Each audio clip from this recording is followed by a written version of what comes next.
મારું નામ છે રાઠોડ રશીબા રઘુનાથજી।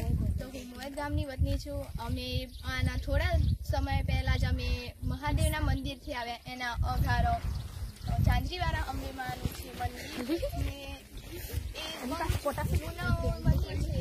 અહીંયા બધું પહેલાં તો બધા ગામના લોકો અહીંયા પહેલાં તો કપડાં ધોવા આવતા, પાણી ભરવા આવતા। અહીંયા જો તમે જોઈ રહ્યા છો આ કૂવો છે, તો બહુ જૂના જમાનાનો કૂવો છે અને અહીંયા પહેલાં બહુ પાણી ખૂટતું હતું।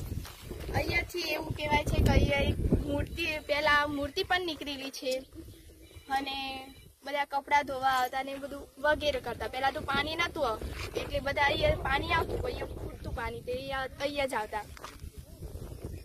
અને આ પહેલાં તો બધું તો ઝાંઝરી કહેવાય। અને આ ઝાંઝરી એટલા માટે કહે છે કારણ કે અહીંયા મસાન ને બધું છે એટલે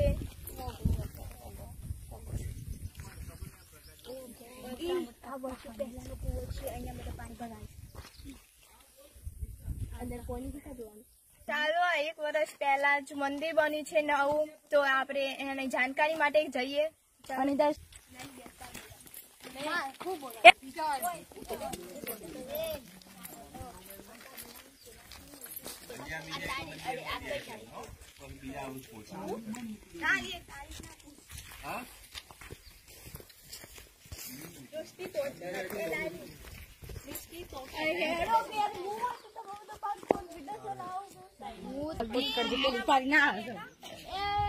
જૂના મંદિર